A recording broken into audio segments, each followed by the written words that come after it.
તો hello guys, કેમ છો? મારું નામ છે મારે ગાય છે ડભોઈ છે અને ગાઈસ હું કામ કરું છું પાણીની ગાડી પર. અને મિત્રો ગાડી ગઈ છે આગળ અને મિત્રો ફાઇનલી ગાડી આ પછી આપણે નીકળી ગયા સીધા રૂટ વેચવા માટે. અને ચા મિત્રો આપણા છે નવીન બનેવી અને મિત્રો પહોંચ્યા છે આપણે તરસાના ફાટક.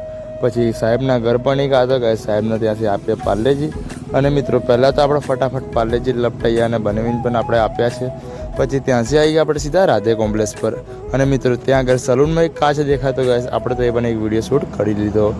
અને મિત્રો પછી ત્યાંથી નીકળી ગયા આપણે સીધા સિનોર ચોકડી તરફ.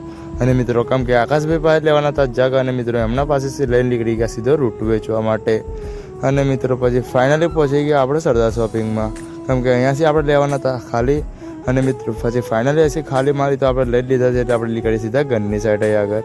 અને મિત્રો આ છે દુકાન, તો મિત્રો એસી લીધા છે ખાલી. અને પછી પહોંચી ગયા સીધા આપણે પ્લાન્ટે. અને મિત્રો કેમ કે હવે ગાડી મારી ખાલી કરીને સીધા બાટલ ભરવાનું કામ ચાલુ કરવાનું છે. અને મિત્રો કંઈ અડધો કલાક જેવું લાગશે પછી.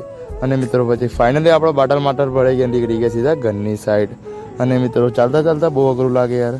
પછી સાંજે આવી ગયા સીધા આપણે નરેશભાઈની બાઇક લઈને ફરવા જવા માટે. અને મિત્રો ફરવાનું તો નાટક ના હોય તો ગેસ પાણી ભરવા જઈએ છીએ. અને મિત્રો પછી સાંજે આવી ગયા સરદાર બાગ ફરવા માટે. અને મિત્રો કાલે તો લાઇટો નહોતી લાગેલી ને આજે લાઇટો ચાલુ થઈ ગઈ છે ડભોઈના અંદર. પછી સાંજે આવી ગયા સીધા આપણે વખારે મનન ગોહિલભાઈને વાંદરાને પે ચડા છે ઉપર. અને કેમ કે ગાઈસ મોટી વાત તો એ છે ગાઈસ, આપણે એક મશીન બગડી ગયું છે, એટલે એનું કોમ્પ્રેસર લઈને આપણે નીચે મૂકવાનું છે અને આપણે એક બીજું ઉપર ચડાવવાનું છે. તો ગાઈસ બધોથી હેવીમાં મેન ગોવિંદભાઈ જ છે, તો ગાઈસ અમારા બે જણને ઉપર ચડાશે.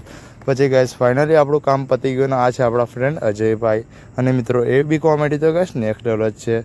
અને મિત્રો કરીએ બ્લોગની અંદર ગાઈસ, મળીએ ન્યૂ બ્લોગના અંદર. તો guys watching to blog, by.